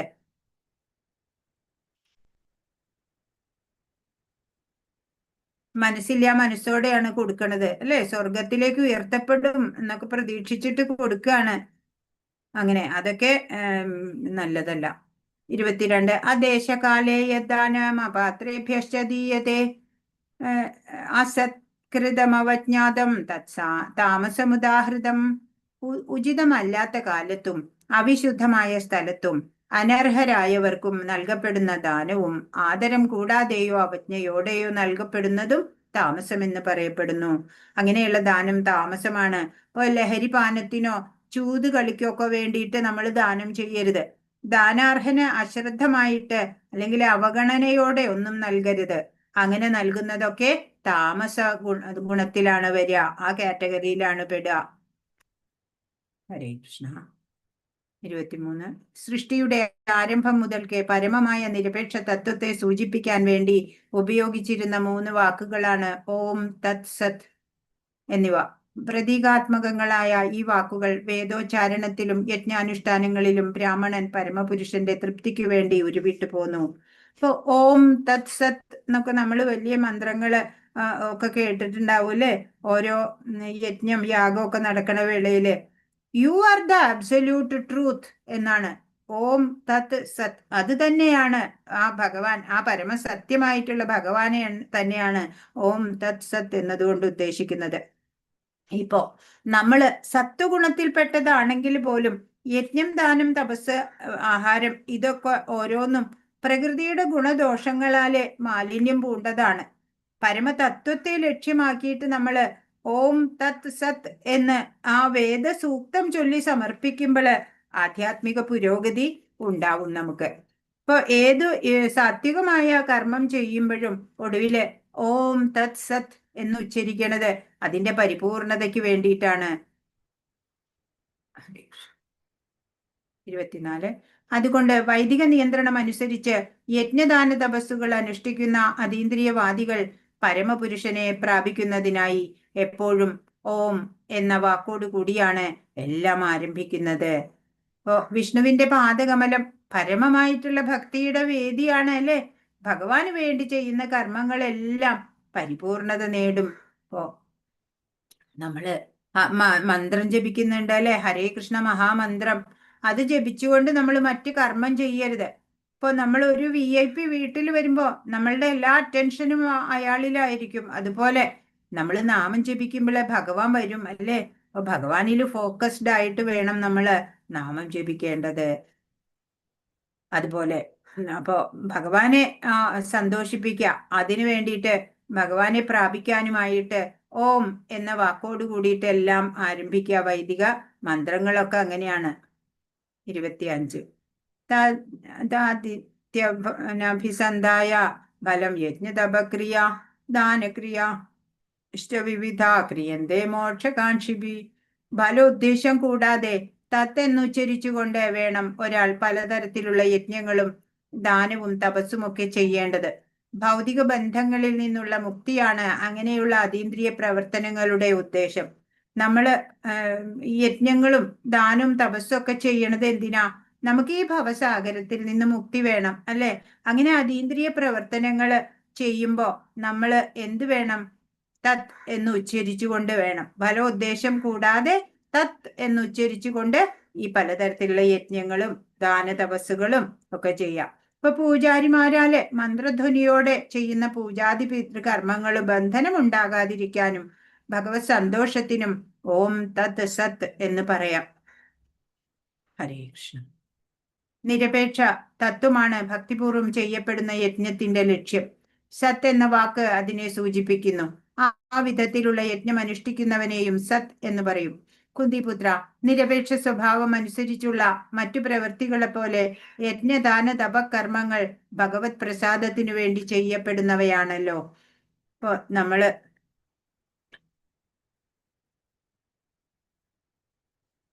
ഗർഭാധാനം മുതല് മരണം വരെ മനുഷ്യൻ അനുഷ്ഠിക്കേണ്ട സംസ്കാര ക്രിയകളെ വിഹിത കർമ്മങ്ങൾ എന്നാ പറയാ. ജീവാത്മാവിന്റെ ആത്യന്തിക മുക്തിക്ക് വേണ്ടി ചെയ്യുന്ന പവിത്രീകരണ പ്രക്രിയകളാണ് അതൊക്കെ. ഇവയോടൊപ്പം ഒക്കെ ഓം തത് സത് എന്ന് പറയണം. ഇപ്പൊ നമ്മുടെ ഭാവന ഈശ്വര അർപ്പണമാവുമ്പോള് സ്വർണത്തിന് സുഗന്ധം പോലെ ഓം കൂടെ പറയാം. വിശിഷ്ടമാണ് ഓങ്കാരം ഉറക്കെ ഉച്ചരിച്ചുകൊണ്ടുള്ള കർമ്മങ്ങള്. എല്ലായിടവും ഒരേ ഈശ്വരൻ നിറഞ്ഞു നിൽക്കുന്നു എന്നുള്ള ഭാവനയോടെ ഫലേച്ഛ വെടിഞ്ഞിട്ട് തത്ത് ഉച്ചരിച്ച് കർമ്മം അനുഷ്ഠിക്കാം. അങ്ങനെ ചിത്തമടങ്ങുമ്പോ അനുഭവിക്കാൻ കഴിയുന്ന ഉണ്മ ഉണ്ടല്ലോ, അതാണ് ഈശ്വരൻ സത്ത് എന്നതുകൊണ്ട് ഉദ്ദേശിക്കുന്നതും അതാണ്. അപ്പൊ ഓം തത് സത്ത് എന്നുള്ളത് വളരെ ഉചിതമായ വാക്കുകളാണ്. യജ്ഞദാന തപ കർമ്മങ്ങളൊക്കെ കഴിഞ്ഞ ഒടുവിൽ ഇതൊക്കെ പറയുന്നത് പരിപൂർണതയ്ക്ക് നല്ലതാണ്. അശ്രദ്ധയാഹുതം ദത്തം തപസ്തപ്തം കൃതം ചയത് അസത്യുച്യതേ പാർത്ഥ തത്പ്രേത്യനോ ഇഹ. പരമപുരുഷനിൽ പൂർണ്ണ വിശ്വാസം കൂടാതെ ചെയ്യപ്പെടുന്ന യജ്ഞവും ദാനവും തപസ്സും അസത് എന്ന് പറയപ്പെടുന്നു. അത് സത്തല്ല, അസത്താണ്. ക്ഷണികങ്ങളായ അത്തരം കർമ്മങ്ങൾ ഇഹലോകത്തിലും പരലോകത്തിലും നിഷ്പ്രയോജനങ്ങളാണ്. അപ്പൊ ഭഗവത് പ്രീതിക്ക് അല്ലാതെ ചെയ്യുന്നതൊന്നും ഫലപ്രദമാവില്ല. നേരിട്ട് കൃഷ്ണാവബോധത്തിലേക്ക് നീങ്ങുക, അതാണ് ഈ അധ്യായത്തിന്റെ ഉദ്ദേശം. ഇപ്പൊ ഭക്തന് ഭഗവത് സേവനത്തിന് അവസരം വേണം എന്ന് മാത്രമാണ് ആഗ്രഹം ഉണ്ടാവുക അല്ലെ. ഇപ്പോ ഇതില് ശിക്ഷാഷ്ടകത്തിൽ പറയുന്നുണ്ട്, ന ധനം ന ജനം ന സുന്ദരീം കവിതാം വാ ജഗദീശ കാമയേ മമ ജന്മനി ജന്മനീശ്വരേ ഭവതാർ ഭക്തി അഹൈതുകി ത്വയി. അറിയാണ്, എനിക്ക് ധനം വേണ്ട, ജനങ്ങൾ വേണ്ട, സുന്ദരികൾ വേണ്ട, ഒന്നും വേണ്ട. പിന്നെ എന്തേ വേണ്ടൂ? എത്ര എത്ര ജന്മങ്ങൾ ഉണ്ടെങ്കിലും ഭഗവത് സേവനത്തിനുള്ള ആ അവസരം ഉണ്ടാക്കി തരണം. അത് മാത്രാണ് പ്രാർത്ഥന എന്നാണ്. ഇപ്പോ നമ്മൾക്ക് ഭഗവത് സേവന നിരതനായിട്ട് നമ്മളുടെ ആ പരിപൂർണതയിലേക്ക് എത്താനും നമ്മുടെ ഈ മനുഷ്യ ജീവിതം സഫലമാക്കാനുമുള്ള ആ കാര്യങ്ങളാണ് ഭഗവാൻ ഇവിടെ പറഞ്ഞു വെച്ചത് അല്ലേ. അപ്പൊ നമ്മൾ നാമം ജപിക്കണം. ഫസ്റ്റ് ആൻഡ് ഫോർമോസ്റ്റ് അതാ വേണ്ടത് അല്ലേ. പുറമേ നടന്നിട്ട് നമ്മൾ നാമം ജപിക്കുകയാണെന്നുണ്ടെങ്കിലും നല്ലതാണ്. കേൾക്കുന്ന വൃക്ഷങ്ങൾക്കും പോലും പുണ്യമാണെന്നാ പറയാ. അങ്ങനെ കിട്ടുന്ന സമയത്തൊക്കെ നമ്മൾ നാമം ജപിക്കാൻ ശ്രമിക്കണം. ഓ ഈ നാമജപം അല്ലെങ്കിൽ ഭക്തി എന്താണ് എന്ന് ഭഗവാൻ അറിഞ്ഞുകൂടാ അല്ലെ. ഭക്തനാണ് അറിയാ ഭക്തി എന്താണെന്ന്. ഇപ്പൊ കൽക്കണ്ടത്തിന്റെ മധുരം അത് ഉറുമ്പിന് അറിയാം, എന്നാ കൽക്കണ്ടത്തിന് അറിയോ? കൽക്കണ്ടം വിചാരിക്കുകയാണ് ആയിരക്കണക്കിന് ഉറുമ്പുകൾ ഇങ്ങനെ വരിവരിയായിട്ട് എൻ്റെ അടുത്തേക്ക് വരുന്നുണ്ട്, എന്താ ഇതിന്റെ അർത്ഥം അറിയണില്ല അല്ലേ. കൽക്കണ്ടത്തിന്റെ മധുരം അറിയില്ല, ഉറുമ്പുകൾക്ക് അറിയാം കൽക്കണ്ടത്തിന്റെ രുചി. അപ്പൊ ഇതിനാണ് ചൈതന്യ മഹാപ്രഭുവായിട്ട് ഭഗവാൻ കൃഷ്ണൻ വന്നത്. എന്താ? രാധാറാണിയുടെ ഭാവത്തിൽ വന്നു. ഭക്തി എന്താണ് എന്നറിയാം. എല്ലാവരും ഭഗവാനില് കൃഷ്ണനില് ഭക്തരാവുണ്ട് അല്ലേ. കൃഷ്ണഭക്തി അത് അപ്പൊ ആ രാധാറാണിയുടെ ആ പരമപ്രേമ ഭക്തി അതെങ്ങനെയാണ് എന്നറിയാൻ രാധാറാണിയുടെ ഭാവത്തില് ചൈതന്യ മഹാപ്രഭുവായിട്ട് ശ്രീകൃഷ്ണൻ കലിയുഗത്തിൽ അവതരിച്ചതാണ്. അങ്ങനെ ഭക്തി എന്താണെന്നറിയാൻ. ഹരേ കൃഷ്ണ കൃഷ്ണ കൃഷ്ണ ഹരേ ഹരേ, ഹരേ രാമ രാമ രാമ ഹരേ. വാഞ്ചാകൽപതരുഭ്യശ്ച കൃപാ സിന്ധുഭ്യേവ ച പതിതാനാം പാവനേഭ്യോ വൈഷ്ണവേഭ്യോ നമോ നമഃ. അനന്തകോടി വൈഷ്ണവ വൃന്ദ കി ജയ്, ശീല പ്രഭുപാദ് കി ജയ്, ഗുരു മഹാരാജ് കി ജയ്. ഹരേ കൃഷ്ണ. ഇന്ന് പറഞ്ഞതിൽ എന്തെങ്കിലും സംശയം ഉണ്ടെങ്കിൽ ചോദിച്ചോളൂ. മാതാജി, ആ പൂന്താനത്തിന്റെ കഥയൊന്ന് പറയാമോ? പൂന്താനത്തിന്റെ കഥ പറയാം. പൂന്താനത്തിന്റെ കഥ ആദ്യം തൊട്ടി പറയണോ? അല്ല, മങ്ങാട്ടച്ചൻ വന്നത് വരെ കേട്ടു. മങ്ങാട്ടച്ചൻ വന്നത് വരെ കേട്ടു. മങ്ങാട്ടച്ചൻ വന്നു, പറഞ്ഞു പേടിക്കണ്ട. അവരായിട്ട് കൊള്ളക്കാരുമായിട്ട് ഒക്കെ മത്സരിച്ച് അവരെയൊക്കെ ഓടിച്ചു അല്ലേ മങ്ങാട്ടച്ചൻ. എന്നിട്ട് അപ്പൊ ആ നേരമൊക്കെ പൂന്താനം ഇങ്ങനെ വിറങ്ങലിച്ച് നിൽക്കണേ. അപ്പൊ മങ്ങാട്ടച്ചൻ ഇങ്ങനെ തട്ടി വിളിച്ചു, പേടിക്കണ്ട, ഇനി യാത്ര തുടർന്നോളൂ എന്ന് പറയാണ്. അങ്ങനെ രണ്ടുപേരും കുറച്ചു ദൂരം മങ്ങാട്ടച്ചനും വന്നു കൂടെ. അങ്ങനെ ഒരുമിച്ച് നടന്നു. പറഞ്ഞു, ഇനി ഭയപ്പെടാതെ പോയിക്കോളൂ എന്ന് പറഞ്ഞ് മങ്ങാട്ടച്ചൻ തിരിച്ചു പോകാൻ ഒരുങ്ങി. ആ സമയം പൂന്താനം പറഞ്ഞു, അങ്ങ് തക്ക സമയത്ത് വന്നിട്ട് എന്നെ രക്ഷിച്ചു. അങ്ങേക്ക് തരാനോ എന്റെ കയ്യിലൊന്നുമില്ലല്ലോ. അപ്പൊ ഓർമ്മ വന്നു, കയ്യിലൊരു പഴയ മോതിരണ്ട്. അതെടുത്തിട്ട് പറഞ്ഞു, ഇത് അങ്ങ് സ്വീകരിക്കണം, എൻ്റെ ഒരു സന്തോഷത്തിനാണ് എന്ന് നിർബന്ധിച്ചു. അപ്പോഴ് അദ്ദേഹം അത് വാങ്ങി പോയി. അങ്ങനെ പൂന്താനം നടന്നു. കുറെ നടക്കണം, അന്നൊക്കെ വണ്ടി ഇല്ലല്ലോ. അങ്ങനെ വെളുപ്പാൻ കാലമായപ്പോഴ് അദ്ദേഹം ക്ഷേത്രത്തിലെത്തി. കുളിച്ച് നിർമാല്യം തൊഴാൻ ആളുകൾ ഒക്കെ ഉണ്ട്. ആളുകളുടെ ഇടയിൽ ചെന്ന് നിന്നു അവിടെ ക്ഷേത്ര നടയില്. അങ്ങനെ നട തുറക്കാണ്. ബാലഗോപാലന്റെ ആ രൂപം ഇങ്ങനെ കാണാം. മന്ദഹാസം പൊഴിക്കുന്ന മുഖം അല്ലേ. എത്ര കണ്ടാലും നമുക്ക് മതിയാവില്ല അല്ലേ ഭഗവാന്റെ രൂപം. രത്ന കിരീടം, മാറിലിങ്ങനെ വനമാല, കയ്യിലോ പൊന്നോടക്കുഴല്, അരയില് മഞ്ഞപ്പട്ട്. അങ്ങനെയുള്ള ആ ബാലമുകുന്ദനെ കണ്ടിട്ട് എല്ലാവരും വണങ്ങാണ്. അങ്ങനെ കുറെ നേരം പോയി. അപ്പോ ഒഴേക്കും തലേന്നത്തെ ആടെ ആഭരണങ്ങളൊക്കെ അഴിച്ചു വെക്കാൻ മാറ്റാൻ തുടങ്ങി പൂജാരി. പിന്നെ സ്വർണ്ണ ചാർത്ത് അതും കുറെയൊക്കെ മാറ്റി. പെട്ടെന്നാണ് പൂജാരി ശ്രീകോവിലിൽ നിന്ന് പുറത്തു വന്നിട്ട് ചോദിക്കുകയാണ്, പൂന്താനം നമ്പൂരി വന്നിട്ടുണ്ടോ എന്ന് ചോദിക്കുകയാണ്. അപ്പോ പറഞ്ഞു, അപ്പോ ഏഴാണ്. പൂന്താനം അത്ഭുതപ്പെട്ടു, എന്താ അങ്ങനെ ചോദിക്കണേ? മുന്നിലെത്തി. അവിടെ ചെന്നപ്പോ ഒരു മോതിരോ അല്പം ചന്ദനവും പൂന്താനത്തിന് കൊടുത്തു. പറഞ്ഞു, രാത്രി എനിക്കൊരു സ്വപ്ന ദർശനം, വിഗ്രഹത്തിൽ ഒരു മോതിരണ്ട്, അത് പൂന്താനത്തിന് നൽകണം എന്ന്. അപ്പൊ ഞാൻ വിചാരിച്ചു സ്വപ്നല്ലേ, എന്നാ ഇപ്പോ വിഗ്രഹത്തിൽ ഒരു മോതിരം കാണാനായി. പൂന്താനം ഓർത്തു, രാത്രി മങ്ങാട്ടച്ഛനായിട്ട് വന്നത് മറ്റാരുമല്ല. ഹരേ കൃഷ്ണ. എപ്പോഴും ഈ കഥ പറയുമ്പോഴും മുഴുമിപ്പിക്കുമ്പോ ഒരു ചങ്കിലൊരു പിടുത്തം. അതെ മാതാജി. ഹരേ കൃഷ്ണ. ഹരേ കൃഷ്ണ. അപ്പൊ ഇന്ന് പറഞ്ഞതിൽ വേറെ എന്തെങ്കിലും സംശയം ഉണ്ടെങ്കിൽ ചോദിച്ചോളൂ.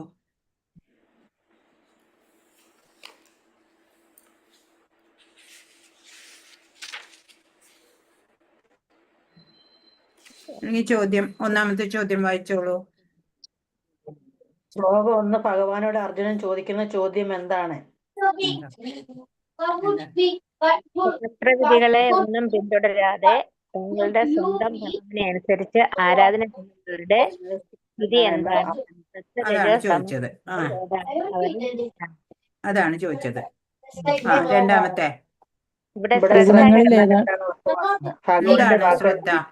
ദൃഢവിശ്വാസം. ആരോട്? ദൃഢവിശ്വാസം. ഭഗവാനോടുള്ള ദൃഢവിശ്വാസം.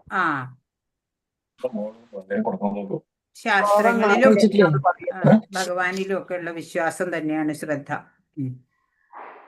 ശ്ലോകം 4 എന്താണ് പറയുന്നത്? സാത്വികരായ ജനങ്ങളെയും രാജസ്വഭാവികൾ അസുരന്മാരെയും തമോ ഗുണ പ്രധാനികൾ ഭൂതപ്രേതങ്ങളെയും ആരാധിക്കുന്നു. ദൃഢവിശ്വാസം 3 വിധം ഉണ്ടെന്ന് അത് അതൊക്കെ വരാൻ പോണേ ഉള്ളൂ. അതൊക്കെ വരണേ ഉള്ളൂ. ഓരോ ഗുണത്തിലുള്ള ശ്ലോകം 4 എന്താണ് പറയുന്നത്? ഒന്ന് പറഞ്ഞു കൊടുക്കോ? ജനങ്ങൾ ദേവന്മാരെയും അസുരന്മാരെയും തമോ ഗുണധാരികൾ ഭൂതപ്രേതങ്ങളെയും ആരാധിക്കുന്നു. അത് 3. ഓരോ ഗുണത്തിലുള്ളവരുടെ ഭക്ഷണീശീലങ്ങൾ ശീലങ്ങൾ. എഴുതാനുണ്ടായിരുന്നു. അത് മൊത്തം എഴുതില്ല.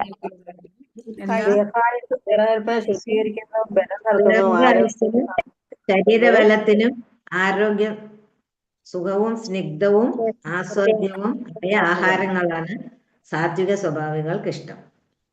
സാത്വിക ദീർഘായുസ്സും നിലനിൽപ്പിനെ ശുദ്ധീകരിക്കും. പുളിപ്പ്, ഉപ്പ്, രസം, കടുത്ത ചൂട് എന്നിവ വരൾച്ച, എരിവ് ഇവ രാക്ഷസഭാവമാണ്.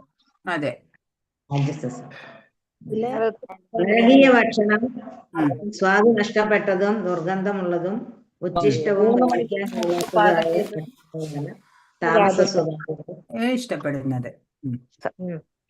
ഓരോ ഗുണത്തിലും യജ്ഞം ശ്രദ്ധയുടെ വേദവിധി പ്രകാരം ചെയ്യുന്നത് സാത്വികം. മറ്റുള്ളവരെ കാണിക്കാൻ വേണ്ടി ചെയ്യുന്നത് രാജസം. വിശ്വാസമില്ലാതെ കൂടാതെയും മന്ത്രോച്ചാരണം പൂജാരിക്ക് ദക്ഷിണ ഇവ കൂടാതെയും വിശ്വാസമില്ലാതെയും ചെയ്യുന്നതാണ് താമസം. അതെ. ഇനി ഓരോ ഗുണത്തിലുള്ളവരുടെ ദാനം എങ്ങനെയാ? സാത്വിക ദാനം കർത്തവ്യം എന്ന ബോധത്തോടെയും പ്രതിഫലേച്ഛ കൂടാതെയും ഉചിതമായ സ്ഥലത്ത് വെച്ച് ചെയ്യുന്ന ദാനം സാത്വിക ദാനം. ഏതെങ്കിലും ഫലം ഉപദേശിച്ചു. പിന്നെ രാജസദാനം ഏതെങ്കിലും ഫലം ഉദ്ദേശിച്ചുകൊണ്ടോ പ്രത്യുപകാരം പ്രതീക്ഷിച്ചോ പൂർണ്ണ സമ്മതമില്ലാതെയും ചെയ്യുന്ന ദാനം രാജസദാനം. പിന്നെ താമസദാനം ഉചിതമല്ലാത്ത കാലത്തും അർഹിക്കാത്തവർക്കും അവിശുദ്ധമായ സ്ഥലത്തും അനർഹമായവർക്കും നൽകപ്പെടുന്ന ദാനം താമസദാനം. ആദരം കൂടാതെയോ അവജ്ഞയോടുകൂടെയോ നൽകുന്നതും താമസം എന്ന് പറയും. ഗുണത്തിലുള്ളവരുടെ തപസ് ശാരീരിക തപസ്സ. അത് 3 വിധമാ. 3 വിധം തപസ് ചോദിച്ചാല് BMW ശാരീരിക തപസ്, വാങ്മയ തപസ്, മാനസിക തപസ്. PNW എന്താണ്? Body mind word. Body mind word. B ആണ് അല്ലേ? Body mind W word. അതാണ്. ഇനി ഓം സത്ത് എന്നതിനെ സൂചിപ്പിക്കുന്നു. എന്തിനാ? സത്ത് ഭക്തിപൂർവം ചെയ്യപ്പെടുന്ന യജ്ഞം. അല്ല, ഓം തത് സത്ത് പരമപുരുഷനെ തന്നെയാണ്, ആ നിരപേക്ഷ തത്വത്തിനെ തന്നെയാണ് സൂചിപ്പിക്കുന്നത്, ഭഗവാനെയാണ് സൂചിപ്പിക്കുന്നത്. നിരപേക്ഷ ഓം തത്വത്തെ തത് സത്ത്. സൂചിപ്പിക്കാൻ വേണ്ടി 3 വാക്കുകളാണ് ഓം സത്ത്. സൃഷ്ടിയുടെ ആരംഭം മുതൽ അത് കംപ്ലീറ്റ് ചെയ്യാൻ പറ്റിയില്ല. സൃഷ്ടിയുടെ ആരംഭം മുതൽക്കേ പരമമായ നിരപേക്ഷ തത്വങ്ങൾ സൂചിപ്പിക്കാൻ വേണ്ടി ഉപയോഗിക്കുന്ന മൂക്കുവാക്കാണ് ഓം തത്സത്. പരമപുരുഷനെ തന്നെയാണ്. ഓക്കെ. വേണ്ടി ഉപയോഗിച്ചിരുന്ന 3 വാക്കുകളാണ്. 10ാമത്തെ ചോദ്യം. ശ്ലോകം 28 എന്താണ് പറയുന്നത്? എന്താ പറയണേ? പരമപുരുഷന്റെ പൂർണ്ണ വിശ്വാസം കൂടാതെ ചെയ്യപ്പെടുന്ന യജ്ഞം, ദാനവും, തപസ് എന്നീ പറയുന്ന അസത്ത്. അസത്ത്. അതെ, അത് അസത്ത് എന്നാണ് അതിനെ പറയാ. സത്തല്ല അസത്ത്. ക്ഷണീയങ്ങളായ ഇത്തരം കർമ്മങ്ങൾ ഇഹലോകത്തിലും പരലോകത്തിലും നിഷ്പ്രയോജനങ്ങളാണ്.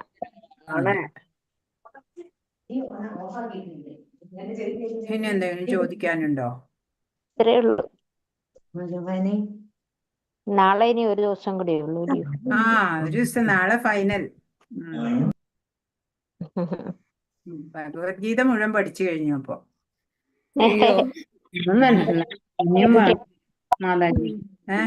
ഇതിന്റെ എക്സാം എന്നാണ് ഉണ്ടാവുക? തൊട്ടടുത്ത ദിവസം ഉണ്ടാവും.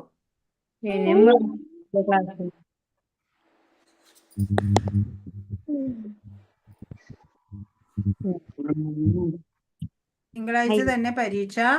അടുത്ത ദിവസം തന്നെ ലെവൽ 2 തുടങ്ങാം. പരീക്ഷ ഞാനെല്ലാം ഒന്നും എഴുതിയില്ല. ആരും ഭയപ്പെടേണ്ട ആവശ്യമൊന്നുമില്ല. സിമ്പിൾ അത് ആയിട്ട്. എങ്ങനെ മാതാജി 1 വേർഡ് ആയിട്ടാണോ ഉണ്ടാവുക? ഓപ്ഷൻ ഉണ്ടാവും, അത് എഴുതിയാ മതി. ശരി ഉത്തരം മാത്രം എഴുതിയാ മതി. അത് എങ്ങനെയാ? ഇതിൽ തന്നെ അല്ലേ? ഓൺലൈനിൽ തന്നെ? അല്ലാതെ വരാൻ പറ്റുമോ നിങ്ങൾക്ക് എവിടെയെങ്കിലും?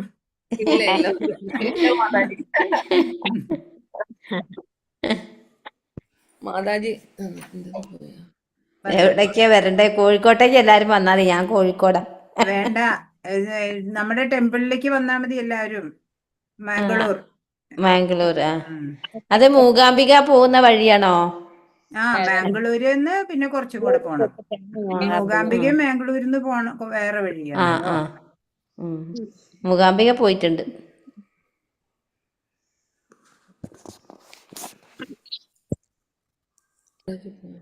ഹരേ കൃഷ്ണ.